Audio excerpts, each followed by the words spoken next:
Neliama subreteliama sutenebra cantane Nubreneliama sitelibra deliama shakata. Tries on the track. Si c'est le ciel que tu vises, la sanctification doit être ta devise. Ma vie n'aura jamais de brouillon parce que Christ rédige sans aucune rature. Que celui qui a des oreilles entende par le rap. C'est que l'esprit dit aux églises, ta longévité dans la vie chrétienne dépend des motivations qui te poussent à persévérer. Jésus revient bientôt changer Bisalélie. Comme c'est pour la liberté que Christ nous a affranchis, c'est en entièreté que nous devons nous donner à lui.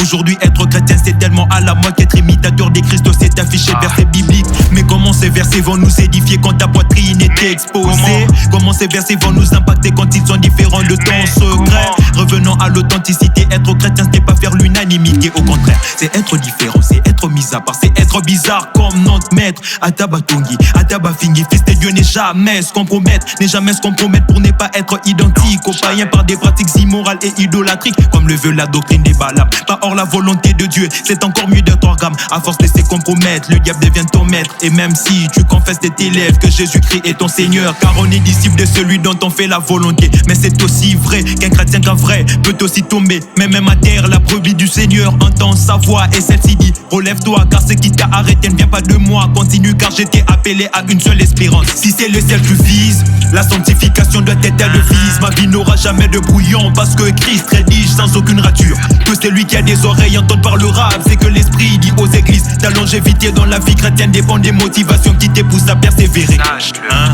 Si la vie éternelle est une maladie, alors j'en ai les symptômes. C'est par leurs actes qu'on le reconnaît. Le prophète, ceux-là qui sont faux, on peut savoir que c'est un moine comme tenu et sa tenue. Mais eux ont revêtu une apparence contraire à leur nature. Trompeuse leur apparence, méfie-toi de leur fourrure. Ce sont de loups avec des peaux des brebis. C'est qui est écrit dans Apocalypse 2:20. L'église le vit aujourd'hui. Jézabel s'est infiltrée dans l'église. Elle se dit prophétesse et déroule des serviteurs des Christ. Oh que Dieu nous donne des discernements d'esprit. Dernièrement j'ai vu sur internet un soi-disant prophète en Côte d'Ivoire qui disait être le chemin du salut. Ne donne pas tes oreilles à tout celui qui se dit prophète, à tout celui qui dit venir au nom de Jésus. Mais pourquoi l'église est-elle à ce point perméable? Des fois on a l'impression que le plus fort c'est le diable. Mais pourquoi l'église est tellement infiltrée? Pourquoi il y a maintenant plus de chrétiens en sommeil que des chrétiens réveillés?